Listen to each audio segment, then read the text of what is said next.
London Jemison is one of the most slept on prospects for the 2026 NBA draft. We'll tell you why next. You are Locked On NBA Draft with no ceilings. Your daily podcast on the future stars of the NBA. Part of the Locked On Podcast Network. Your team every day. Welcome to Locked On NBA Draft with no ceilings. My name is Tyler Metcalf. Thanks for making us your first listen every day. Joining me, as always, is my co-host and fellow draft analyst for the last decade or so, Tyler Rucker. Rucker, how are we doing? Metcalf, I'm doing fantastic. It's another day closer to basketball season returning around the world, and we've got, NBA training camp even around the corner. How are you doing, sir? Very excited for real basketball to start coming back. Obviously, we had a little bit of FIBA stuff and tabloid drama galore recently, but excited for the games to come back. But really enjoying these player breakdowns, these position breakdowns that we've been doing. Really enjoyed Albert and Corey's breakdown on Chris Senek last week. Make sure to go check that out in case you missed it.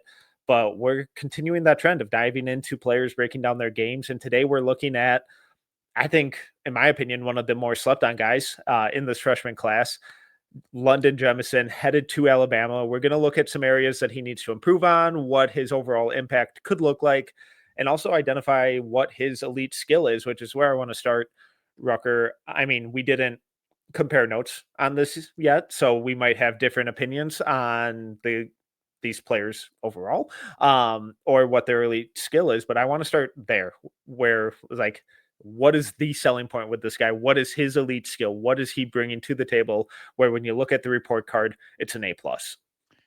Yeah, for me, Metcalf, right off the bat, I think it's the shooting. It is a potential sharpshooter that's going to have an opportunity to really make his impact as a freshman in the SEC. Alabama is going to be a team is trying to make a lengthy run, but they got LeBaron Philon coming back in the mix, who I think many are expecting, a shifty guard that is poised to potentially be a sophomore breakout and potentially a big riser in the draft. But then you're trying to say, like, okay, well, who's going to be alongside him? Who's going to offer a little bit of help for LeBaron? I think Jemison is going to be one of these names that quickly cements himself in the draft space as a legit talent. You get a sharp shooting forward freshman at around 6'8", 205 is what he's listed at.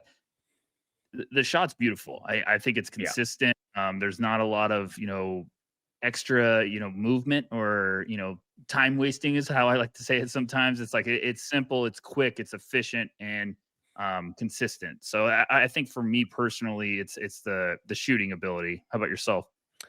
Same. I really think that he could be the best shooter from this class. This freshman class is looking like a pretty encouraging one in terms of shooting, with guys like Michael Brown and even Hudson Greer or Braylon Mullins. And I think London Jemison deserves to be right towards the top of that list. I think he's that good. And you mentioned his measurements. Alabama has him listed at 6'8", 205. Love that. On his recruiting page on ESPN, he was 6'7", 195. So big summer for London. Surely no shenanigans going on there. But regardless, whether it's 6'7" or 6'8", with his shooting prowess, it's a huge skill. And when we look at synergy over his 19 games with Expressions Elite in AAU last summer, ranked in the 84th percentile spotting up and the 95th percentile on all jumpers, 83rd percentile shooting off the catch. He is a absolute sniper from deep, quick release, really fluid mechanics. It looks effortless, and he has so much confidence. It's the exact type of player that you think of going to Alabama and fitting in their system. I think the biggest thing for me with him is it's also not one of these sharpshooters that's just, if you want to say careless or just like, oh, he's pulling up from half court. Yeah. It's just one of those, if I was a ball handler, if I'm LeBaron Philon, I'm trying to always figure out where London is on the perimeter, because he's a, skip pass across the court, just get it to him, and it doesn't take a lot of, time for him to get his shot up, and his balance, his fundamentals, the mechanics are just always smooth and simple. even, movement shooting at times. It just seems like he always gets himself balanced. So, this is a guy that, if you're getting caught up on the draft scene, there's a lot of big name guys towards the top. After that, you're kind of looking around like who's the names that are going to surprise, maybe make some noise. Jemison was ranked 33rd in the country when you come to like a high school recruits. There's a lot of guys around that part of the rankings where you're like, these could be guys that are going up a little bit. I think Jemison's just got the tools and the foundation, and we know how size and shooting really intrigues NBA teams. I think he's one that could just surprise people right out of the gate. And one of my favorite parts about looking at all these incoming freshmen is obviously figuring out who they are as players, but then also trying to figure out how they're going to fit in their college system. And when we look at Alabama, we know their high-paced offense. You're either at the rim or you're shooting from three, and if you have a window, you're encouraged to shoot. They don't accept hesitation or self-doubt, and I think Jemison's going to fit perfectly into that. Like you said earlier, playing off of Pettiford and Aiden Holloway, or not Pettiford, excuse me, Phylon, and playing off of Aiden Holloway, like they're going to push the pace, they're going to push the tempo and create really good shots with their rim pressure, with their pick and roll prowess. And I think he's going to be a much better fit than what we saw from some of their wings and forwards last year, and really help expand the floor, create better spacing for guys like Phylon, who are so good at getting paint touches, getting downhill, and then using that shooting threat to either punish defenders for collapsing on those drives or punish defenders by forcing them to stay home and making that driving lane even more advantageous for a guy like Phylon. I think that's why, evaluators, a lot of us at No Ceilings, I think this is such an important time of the year because we're getting caught up on film with a lot of these guys, but you're also being able to connect the dots of like, hey, this fit could be a perfect marriage. You understand why this team went out to recruit this guy, because now Jemison looks like a guy that, like you said, they love to push the tempo. They love to have these guards attack the lane and create. They haven't had like this sharp shooting sniper from deep that really doesn't need a lot of room to get red hot from outside. He could be a fantastic get early on because of his catch and shoot ability, because of the tools that he has to still unlock. But these type of players where it's like, hey, they don't need a lot of room, or they don't need a lot of maintenance, if you want to put it that way, on the perimeter to make an impact. I think that's why he's so intriguing. Like I said before, NBA teams, if you got size on the perimeter and you can shoot, they are going to be lining up, and he's going to be probably one of these freshman prospects you've got to keep an eye on early because he could make some noise. Yeah, we've mentioned the measurables, and in past episodes, like when we've love guys who are dead eye shooters, but they're like 6'3", 6'4", and we're like, man, I wish you were 6'5", 6'6". And now Jemison is one of those guys at 6'8". What does that difference in size do for your evaluation? Immediately it puts you at ease because you're like, okay, well, I don't have to worry about that because, like you said, there's nothing worse when you're like, I love this guy's game. Is if just he was 2 or 3 inches taller, we would really be in a fun conversation. With Jemison, it's like, oh, okay, it's like you said before, if he's 6'7", he's still 6'7". But if Alabama's telling the truth, and we always say that team websites are always rounding up a little bit, but if you're getting a 6'7", 6'8" sniper, that opens up a lot of stuff. Because if you can start to see some growth with the in-between game, if he can kind of create his own, a lot of those guys, I think you don't have to develop everything so quickly. If they're one skill at the potential NBA level that they can offer is they can space the floor at an efficient rate, you're going to find a way to get on the court. It's just, what else do you have to kind of offer? I think that's the biggest thing. But for me, evaluating a player like this, it's like the one trick he's got right now is a very good trick. It's just, what else can we add alongside his basketball journey? And we know Jemison can shoot the crap out of the ball, but like you said, what else is there? And we'll tell you exactly that after a quick break. Caffeine just got a flavor upgrade. 5-Hour Energy shots deliver tasty caffeine in 17 bold flavors. Each 2-ounce shot packs the caffeine of a premium 12-ounce cup of coffee, plus B vitamins and nutrients with 0 sugar and 0 crashes. What I love most is how portable they are. Big taste, tiny shot. You can take it anywhere, and get the boost when you need it. 5-hour energy is so helpful when we're grinding through film, catching up on all these players, and we need that little boost without crashing midway through our film dive. Enough with boring, flavorless caffeine. It's time to give your caffeine a flavor upgrade with 5-hour energy shots. Get the favorites you love or be bold and try something new in store and online at www.5, that's the number 5, hourenergy.com or Amazon today. So the shooting with Jemison is the sales pitch, but when you look at his game, what else gets you excited? Maybe not elite A plus level grade on the skill, but something that you think is bankable that he can bring to the table that can be relied upon and at very least be implemented or, long run grow into one of those elite skills.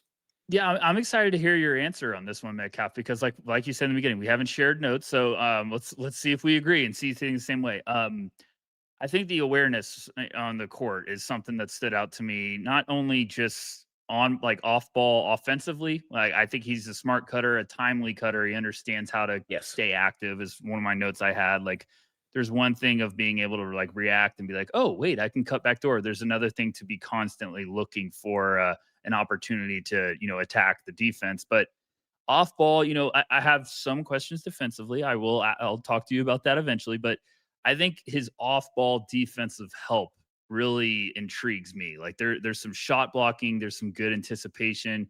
He understands how to kind of collapse and rotate.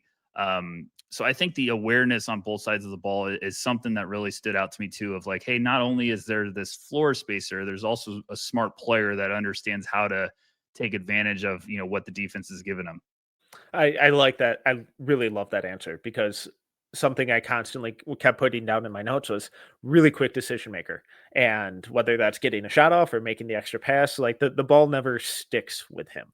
And it's give it up and move. It's not give it up and stand there and take up space. It's the activity, the awareness, the constant motion and recognition of how the play is unfolding on both ends of the floor. And that's huge because obviously being 6'8", being a lethal shooter, that's awesome. But if you're not moving, you're really easy to defend. And if you're not moving and your only thing is shooting, you're even easier to defend because now defenders are like, all right, cool, I can help. I don't have to be constantly looking over my shoulder because I know exactly where you are at all times. And I don't think that's really the case with Jemison. And he ranked in the 79th percentile in scoring on cuts this last year or with expressions, excuse me.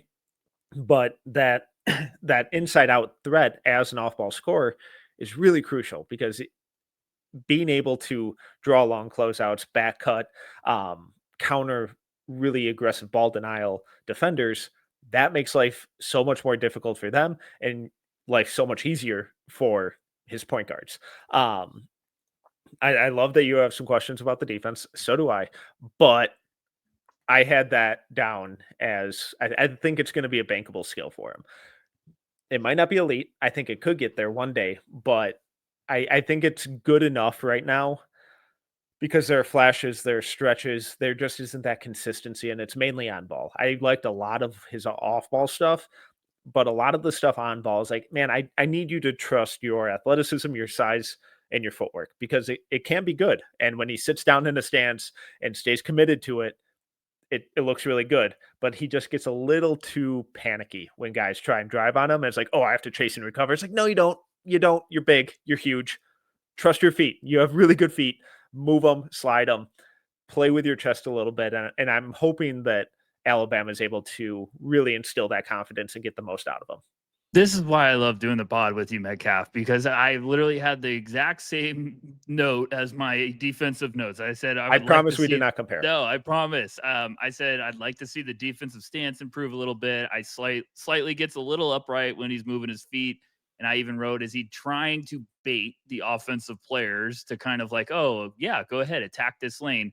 Or is it just something that needs to be coached? I think he will get coached to slide his feet because it's one of those things where it's like no battle, compete. You are long enough, you have that length, you have that size to stop that initial attack. But it's also just something where like I think the shot blocking instincts are so intrigued that it's like, hey, are you just trying to hunt the flashy block at the rim?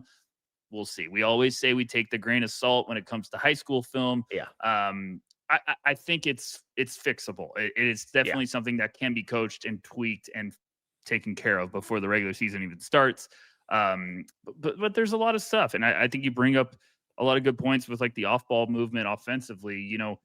This is a player where we fascinate a lot as fans, as evaluators of like, okay, you can shoot it. Like, how about creating for yourself? How about the one-on-one game? I think you can also be a dangerous player off the ball and almost make it more impactful and an easier path to the next level of making an early impact if you can excel playing off of the ball, being aware of like, hey, this is where I can get some easy buckets, or this is how I can make a cut, get the pass, and my teammate gets a wide open shot because the defense is all over the place. I think he's got those boxes checked when it comes to his game. Now it's just what else can you add, or what's going to consistently be, ready to go as a freshman. And what you just described is almost the exact developmental route for a guy like Trey Murphy, where obviously he had a huge growth spurt between Rice and Virginia, but coming into the league is like, all right, this is a 6'8" dude, really good athlete. I don't think Jemison's the same level of explosive athlete as Murphy, but similar frames, similar defenders, similar shooters, and it's like the whole thing with Trey was, all right, he's a lethal shooter, awesome size, and really active off the ball. And being able to immediately incorporate those tools to get on the floor and then develop and grow as an on-ball scorer and an on-ball creator down the line, that I think is a really feasible route to minutes and development that a lot of guys don't typically try to take. And instead, it's like, all right, I got to jump to on-ball. It's like, do you know how hard that is? Do you know the threshold for that in the NBA? Because it is extraordinarily high, and not everyone can or needs to do that. Instead, if you are one of these elite off-ball guys, we see guys make incredible Hall of Fame careers off of that. Not saying Jemison's a Hall of Famer, but there's a really feasible route to an incredibly long, successful NBA career by perfecting the off-ball stuff while developing the on-ball stuff behind the scenes. Couldn't agree more. I think this is why we're so intrigued with him as a prospect, is because you see a realistic path that can be, simple, if you want to put it that way, like simple but effective to start. And then you can continue to add a little bit each part of that developmental cycle. Too many times I think teams are NBA teams want to rush everything. You want to force feed them from a fire hose early. It's like, no, you can lean on their NBA skills early. And then that's where, each offseason you add a little bit to the mix. I think there's a path where, the skills we're talking about with his game can really come together. And it's like, well, those three areas are big time importance to have success, both as a freshman and the next steps of your basketball journey. But like, we're talking about the physical profile, we're talking about the shooting, we're talking about the awareness on and off the ball on offense and defense, then the defensive potential, like those are checking important boxes for NBA scouts. All right, we covered the good, but he's not perfect. We'll dive into some improvement areas of Jemison that we hope to see from Jemison over the next year or so, right after this. Most people can't name all their financial accounts or even what they're worth, whether it's for 401ks, properties, or investments, and whether you don't have the full picture. And when you don't have the full picture, you can end up leaving money on the table. That's why there's Monarch Money. It's an all-in-one personal finance tool that brings your entire financial life together in one clean, easy-to-use interface on your laptop or your phone. Monarch is built for people with busy lives. If you've put off organizing your finances, Monarch is for you. Monarch does the heavy lifting for you. It can link all your accounts in minutes, see clear data visuals, get smart categorization of your spending, and finally feel in control of your money without ever touching a spreadsheet. Monarch helps you notice an inefficient investment allocation and discover forgotten 401ks from past jobs. Don't let financial opportunities slip through the cracks. Use code LOCKEDONNBA at monarchmoney.com in your browser for half off your first year. That's 50% off your first year at monarchmoney.com with code LOCKEDONNBA.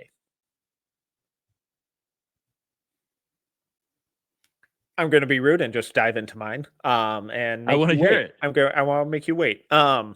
So for me, my biggest improvement area with Jemison is the handle specifically. I think it gets a little too loose. There's really no threat of him as an on-ball scorer this year, or with so far from what we've seen in high school and with expressions elite. I mean, when we look at his on-ball reps with expressions over those 19 games per synergy, 8 possessions as a pick and roll ball handler, 11 possessions on handoffs, 4 possessions in isolation, and he took just 7 jumpers off the bounce. Kind of a one-trick pony on that end, and a lot of his turnovers and where he would get into trouble would be when he tried to drive and attack the lane, and then just a simple help defender digging at the ball would be enough to force a turnover or force him to kill his dribble and kick out, or panic and just keep it simple. So my biggest thing that I hope to see with Jemison is some pretty substantial growth with the handle.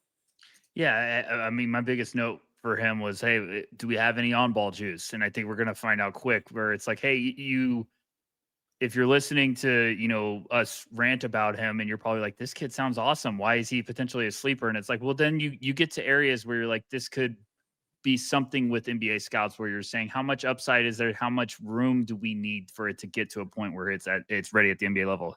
He might be a deadly catch and shoot guy, but Yeah. that's about it offensively. Like a smart player that is a catch and shoot weapon where you're hoping develops more offensive game.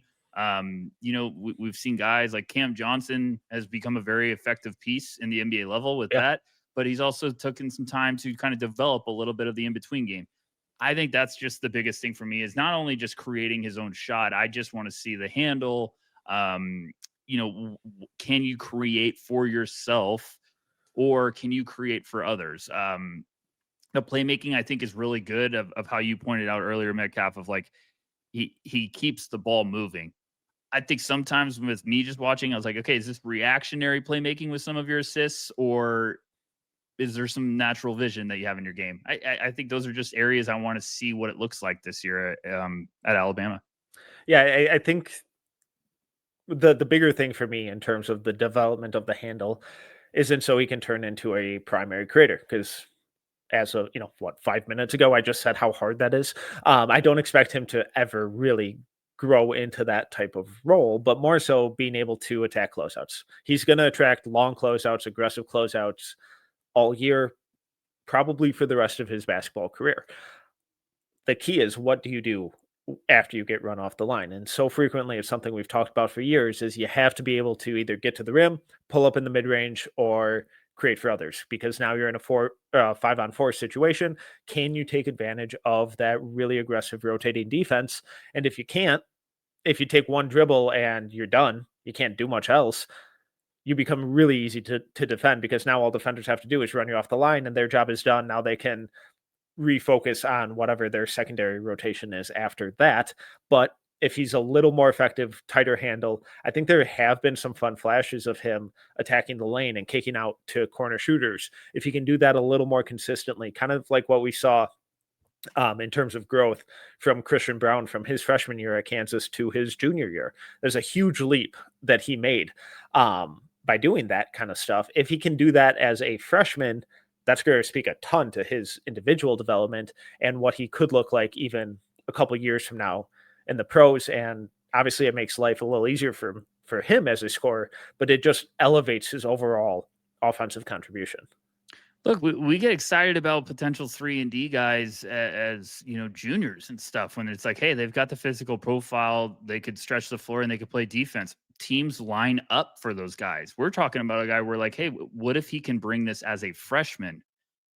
That's going to get teams really pumped, because they're going to be like, well, wait a second, everything's not fully developed yet, so we can add a little bit to his game. Maybe there's a little bit more. So being a dangerous catch and shoot weapon, every guard's going to love to play with you. Everybody is going to be just fascinated to be like, oh, worst case scenario, I can kick out to London and he's going to be, splash from outside.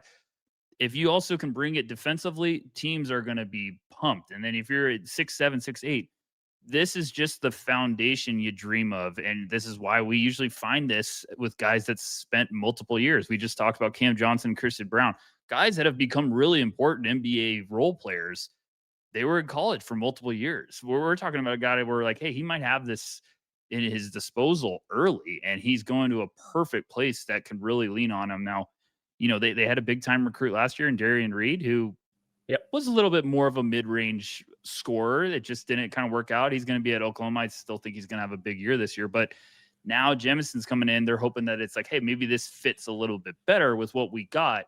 I think it's going to. I think, respectfully for both parties, I think they're in better places. But this just looks like it could be a perfect fit in a perfect situation to kind of open up some eyes early on of like, there's a talent down here that we all need to keep an eye on. Any other improvement areas for Jemison or expectations or fun facts that you feel like sprinkling in? I talked about it earlier. His anticipation with shot blocking is really impressive for me for kind of that position. You just see some nastiness and good timing. You're right. Like we talked about Trey Murphy earlier. He's not that athlete, but it's funny. The more I watched, the more I was like, he's just this sneaky athlete. He kind of glides, and then you're all of a sudden like, look how high he is. It's not one of those like power leapers. He's just naturally he's somewhere between Cam Johnson and Trey Murphy. Yeah. In terms of athleticism. No, I know what you mean, though. I think that's the archetype of player, at least that I'm thinking about when I watch him. I just watch him and I'm like, oh, okay, he's not that big of a leaper. And then you keep seeing some plays and you're like, whoa, look how high he is on that offensive rebound. Yeah. So it's like that sneaky bounce, which I hate using, but I try to use it for like the right moments. And this was a player where I was like, this is sneaky bounce, where you're all of a sudden like, oh, he just glides through the air, and you're like, look how high he is. So a lot of stuff with his game you really like and you get excited about. It's just how quickly is it going to come together this year? And I don't know if we need to see a ton of different things than what we're seeing on tape. I think if he can be that type of threat, if he's averaging 15 a game, but he's efficient, I'll take that. Yeah. Yeah. It's a big number for an efficient shooter, especially with a team, like you said, Aiden Holloway, Phylon. They're going to have plenty of guys that can score. But if he can be a consistent piece on the perimeter, you're going to have plenty of games where you're looking up and being like, man, he had 20? Because he can just get red hot in a hurry from outside. All right. Well, hopefully everyone listening now can go to their friend groups when London Jemison starts lighting the nets on fire early in the year and be like, I already knew this. Like, why are you surprised? This guy rocks. We already knew about it because we listened to Locked On NBA Draft with No Ceilings. But thank you so much for listening and making us your first listen every day. I'm Tyler Metcalf. He is Tyler Rucker. Thank you for listening to Locked On NBA Draft with No Ceilings.